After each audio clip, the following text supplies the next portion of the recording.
백범 김구 선생 암살범 안두희를 살해한 박기서가 향년 78세로 세상을 떠났습니다. 박기서는 부천시 한 병원에서 지병으로 사망했는데요. 그는 김구 선생을 암살한 안두희를 일명 정의봉으로 처단한 것으로 유명하죠. 그때의 일화를 떠올려보면 박기서는 백범 선생을 존경했기에 안두희를 죽였고 어려운 일이었지만 당당하다고 생각한다고 경찰에 체포된 뒤에도 말했다고 하는데요. 그는 이후 언론 인터뷰에서도 자신은 인간 쓰레기를 청소한 것뿐이라고 했죠. 박기서는 운전을 천직으로 삼아 트럭 및 버스 운전기사 20년, 택시 운전기사 15년을 합쳐 35년 동안 무사고 외길을 걷고 있던 사람이었죠. 겉보기에 평범한 소시민의 삶을 살아왔지만 그의 정의감만은 남달랐는데요. 1948년 전북 정읍의 가난한 농가에서 태어난 박기서는 초등학교를 졸업한 뒤 주경야독으로 한문을 깨쳤다고 합니다. 배움의 갈증을 독서로 풀푼 것이었죠. 그는 20대에 안중근 의사의 삶에 빠져들었는데요. 독실한 천주교 신자인 그는 같은 신자인 도마 안중근 의사의 생애를 들여다보고 존경하는 인물로 마음에 새겼죠. 30대 때는 운전기사로 생활하면서 틈틈이 백범일지를 읽었는데요. 김구 선생에 대한 존경심만큼 박기서는 부조리한 현실에 대한 실망감도 커져갔죠. 암살범 안두희가 이승만 정권 등 역대 정부의 비호 아래 생존해 있는 것을 보고 분노한 것이죠. 이때부터 박기서는 역사와 정의와 관련한 책을 닥치는 대로 탐독했는데요. 또 1987년 안두희를 응징하려다 처벌받은 권중희 씨를 만나기도 했죠. 권 씨가 쓴 역사의 심판에는 시효가 없다라는 책을 받아 읽기도 했다는데요. 책을 통해 안두희가 인천시 신흥동의 한 아파트에서 부인과 함께 거주한다는 사실도 파악했습니다. 실행하기까지 고민을 거듭했고 평생 책임 있는 가장의 삶에서 벗어난 적이 없는 그로서는 남은 가족의 생계 걱정이 가장 앞섰던 것이죠. 최소 5년간 감옥살이를 할 것으로 보았으니 그동안 가족이 굶지 않도록 저축을 했는데요. 화물차를 팔아 자녀들의 학비도 마련해 두었고 실행을 결심한 마지막 순간에는 당시 고등학교 3학년 수험생인 아들이 마음에 걸렸다고 합니다. 아들이 받을 충격이 가장 걱정됐지만 차일피일 미루다가 안두희가 언제 죽을지 모른다는 촉박함에 갈팡질팡했고 안중근 의사라면 이럴 때 어떻게 했을까 생각해봤다는데요. 대회 앞에 가족에게 닥칠 시련은 조그만 것이니 내가 감수해야 하지 않을까. 그렇게 마음먹으니 편해졌고 안두희를 찾아갈 날짜를 잡았다고 합니다. 1996년 10월 23일 박기서는 운전대 대신 정의봉을 잡았습니다. 그는 이날 정의봉을 들고 안두희를 찾아갔고 육군 포병 소위이자 주한 미군 방첩대 요원이었던 안두희는 1949년 6월 26일 서울 경교장에서 백범 김구를 암살한 장본인이죠. 박기서는 민족정기를 세우기 위해 안두희를 정의봉으로 목숨을 끊었는데요. 그리고 머리가 백지장이 된 상태에서 부천성당으로 달려갔다고 합니다. 신부를 만난 박기서는 눈물을 흘리며 고해성사를 했다고 하는데요. 신부는 박기서에게 토스트와 우유를 먹인 뒤 경찰에 자수하는 전화를 걸어주었죠. 박기서가 경찰차를 타고 경찰서에 도착하자 기자들이 포토라인을 만들어 대기하고 있었다는데요. 안두희 집에서 실시된 현장 검증 때도 박기서는 얼굴을 가리지 않았습니다. 소신과 신념에 따른 행동이기에 사건 일체를 자백했죠. 수사와 재판은 빠르게 진행되었는데요. 검찰은 1심에서 징역 7년을 구형했습니다. 인천지법은 피고인은 일반적인 의미의 흉악범과는 구별된다라며 살인죄 최소 형량인 징역 5년형을 선고한 것입니다. 재판부는 안두희에 대해서도 판결문에 적시했는데요.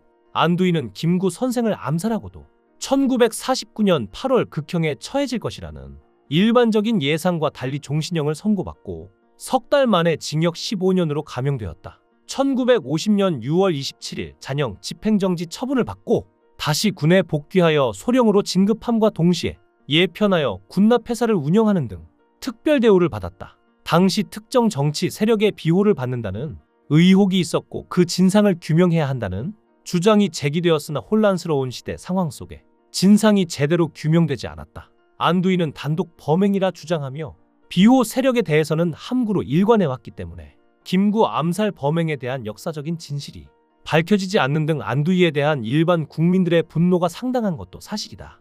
라고 재판문에도 정확시 나와 있습니다. 구속된 그를 위해 사회 각계 인사 9,000명이 박기서 석방대책위원회를 꾸렸는데요. 대법원은 안두희를 살해한 범행의 동기나 목적은 주관적으로는 정당성을 가진다고 하더라도 법질서 전체의 관점에서는 사회적으로 용인될 수 있을 만한 정당성을 가진다고 볼 수 없다라며 징역 3년형을 확정했습니다. 하지만 박기서는 1년 6개월여 복역하다가 김대중 정부 출범 직후인 1998년 대통령 3.1절 특사로 풀려났죠. 박기서는 출소한 뒤 운전기사로 돌아갔는데요. 사람의 목숨을 빼앗는다는 건 당연히 잘못된 행동임이 분명하지만 이런 사례를 봤을 때 우리 국민이 군부 독재 정권 김구를 암살한 안두희에게 얼마나 분노를 갖고 있었는지 알만합니다. 특히나 안두희가 제대로 된 처벌도 받지 않고 오히려 군사 독재의 비호를 받고 잘 먹고 잘 살았다는 걸 보면 더욱 그런데요. 대한민국 정부가 수립된 후 1년도 안 된 1949년 6월 26일 낮 12시 45분 초여름의 밝은 햇살이 쏟아지고 있었고 2층에 있는 백범 김구 선생의 집무실에서 총성이 잇따라 울렸습니다. 아래층 응접실에 있던 비서 선우진, 이풍식, 이국태 등과 경비 경찰 2명이 뛰어 올라갔을 때는 백범은 이미 운명한 후였죠. 총을 발사한 포병 소위 안두희는 도망치지 않고 스스로 권총을 내던졌는데요. 비서진이 안두희를 구타하다 신고를 받고 달려온 서대문 경찰서 경비 주임에게 신병을 넘기려는 순간 갑자기 군인들이 나타났다고 합니다. 기다렸다는 듯이 경교장에 들어선 이들은 헌병대 소속 김병삼 대위 등 현역 헌병들로 사건 발생을 미리 알고 인근에서 대기한 것으로 보인 정황이 있었죠. 이들은 완력으로 비서진과 경찰관을 밀치고 타고 온 3쿼터에 안두희를 싣고 헌병사령부로 데려갔는데요. 헌병사령부에는 성묘를 간 장흥 사령관 대신 전봉덕 부사령관이 대기하고 있었습니다. 전봉덕은 범인이 입을 열기도 전에 의식을 되찾는 대로 그 배후를 엄중 조사하겠으나 단독 범행인 것 같다 고 공식 발표했는데요.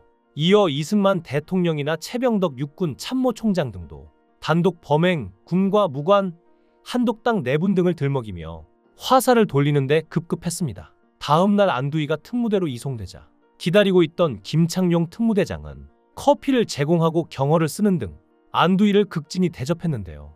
여기서 안두희는 김창룡이 숙직실을 호텔 수준으로 개조한 특별감방에서 VIP 고객처럼 안락하게 지냈죠. 군법 회의를 기다리는 동안 임시정부 개통인 장흥 헌병사령관은 경질되고 그 자리에 친일 경찰 출신으로 이승만의 총애를 받던 전봉덕이 임명됐습니다. 안두희는 1949년 8월 7일 무기징역을 선고받고 서울 이태원 육군형무소에 수감됐는데요.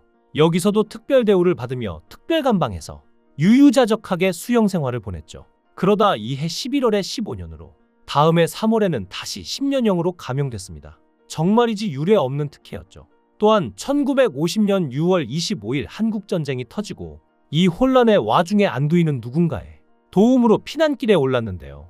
최병덕이나 김창룡의 도움으로 감옥을 나온 그는 육군 특무대 문관이라는 완장까지 찼습니다. 다시 군대로 들어간 그는 1년도 안 돼 중위, 대위로 초고속 승진을 했죠. 이어 1951년 2월 15일에는 신성모 국방장관의 지시로 잔영을 면제받았는데요. 이에 따라 안두희는 범행 1년 7개월 만에 자유의 몸이 된 것입니다. 정말 대단한 백이 아닐 수가 없는데요. 그러나 부산 임시국회에서 안두희가 풀려나 군에서 고속 승진한 사실을 폭로하자 서둘러 소령으로 진급시킨 후 예편시켰죠. 사회로 나온 안두희는 사업에 손을 댔는데요. 군 상층부의 비호 속의 강원도 양구에서 군부대의 두부, 콩나물 등을 납품하며 돈다발에 파묻혀 행복하게 지냈습니다. 그러나 이승만의 실각 이후 안두희는 여러 번의 암살 시도에 시달렸고 마지막이 박기서 씨의 정의봉 사건이었던 것이죠.